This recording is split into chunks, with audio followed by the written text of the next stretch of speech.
ये घटना तब की है जब मैं मेरे एक फ्रेंड के साथ कर्नाटका के एक छोटे गांव जा रहा था।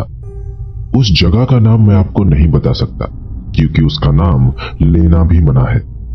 वो संडे की शाम थी जब हम अपने हॉस्टल से करीबन 8 बजे अपने एक दोस्त के गांव जाने के लिए निकले थे। रास्ते में ट्रैफिक के चलते हमें काफी देर हो गई थी। मैं कार चला रहा था। जब घड़ी में 12 बजने वाले थे हम उस गांव के रोड पर पहुंच चुके थे।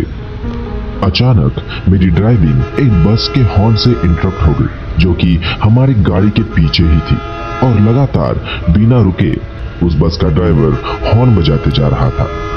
जब मैंने ध्यान से देखा तो पता चला कि वो बस ड्राइवर हमें अपने हाथ से रुकने का इशारा कर रहा था।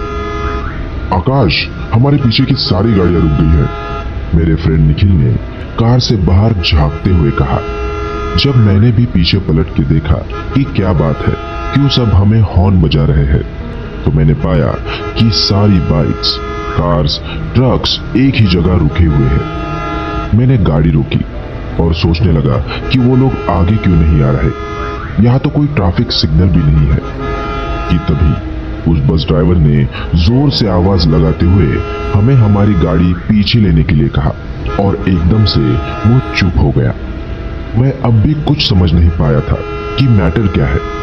आगे रोड पे कुछ भी डेंजरस नहीं है और ना ही हम लोग हिल्स या माउंटेन के रास्तों पर है कि ऊपर से पत्थर गिरने का डर हो। पर फिर क्यों हमारी गाड़ी के पीछे की सारी गाड़ियां एक जगह रुक गई है और हमें पीछे बुला रही है।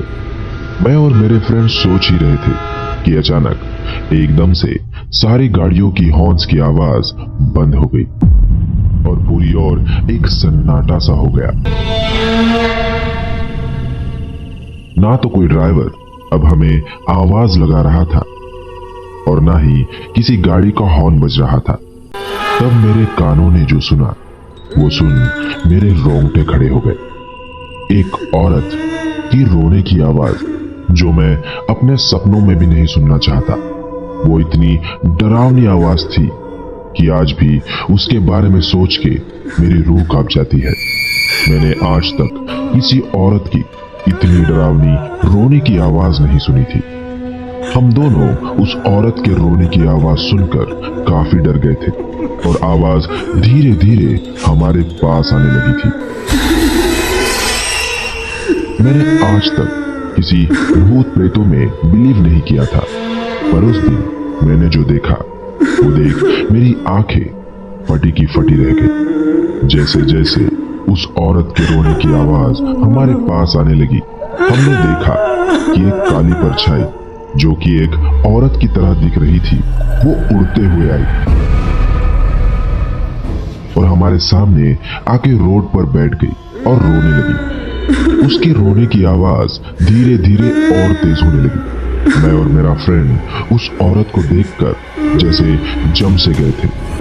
हम साफ साफ देख सकते थे कि वो डरावनी औरत की परछाई हमारे सामने बैठकर रो रही थी और उसकी वो रोने की आवाज सुन के किसी के भी रोंगटे खड़े हो जाएंगे। उस औरत की परछाई कुछ देर वहीं बैठकर रो रही थी और फिर एकदम से हवा में उड़कर गायब हो गई। जिस तरह वो मेरे सामने से हवा में गायब हो गई वो देखकर मैं बुरी तरह डर गया था और अब मुझे 100% श्योरिटी हो गई थी कि वो कोई इंसान नहीं, एक आत्मा ही थी। मैं कार 140 किलोमीटर पर आवर की स्पीड से ड्राइव करते हुए वापस अपने हॉस्टल चला गया और सारी रात जो कुछ भी मैंने एक्सपीरियंस किया था वो सोच के कांप रहा था। अगले दिन हम दोनों हमारे हॉस्टल के पास ही एक हनुमान मंदिर गए और हमने वहां पूजा की। मैंने आज तक अपनी आंखों से किसी भूत प्रेत को नहीं देखा था।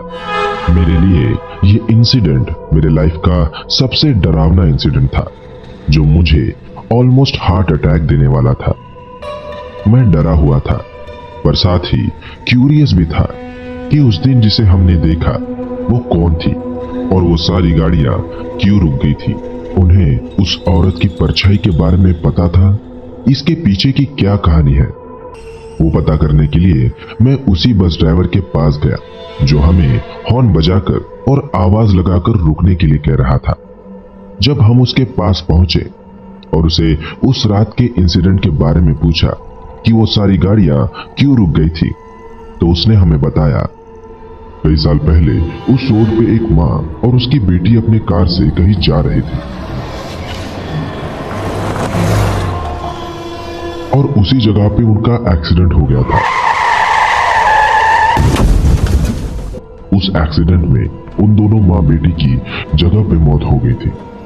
उस हादसे के बाद से हर एक रात को उस औरत की डरावनी परछाई उस जगह पे आती है और 5 मिनट के लिए अपनी बेटी को याद करके जोर जोर से रोती है और फिर वहां से हवा में गायब हो जाती है।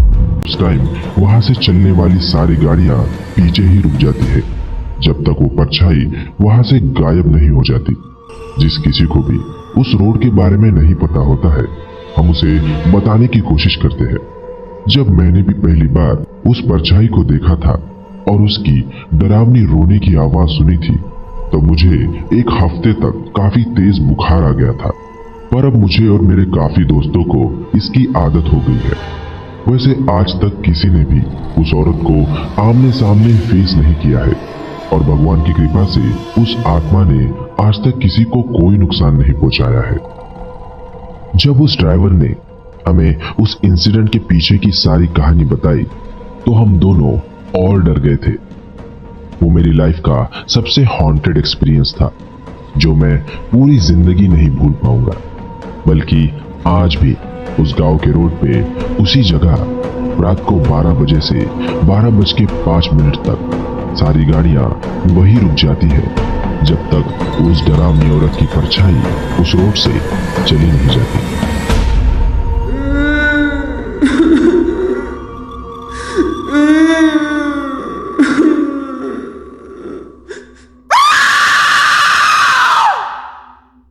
हमारे चैनल को सब्सक्राइब करना ना भूलिएगा।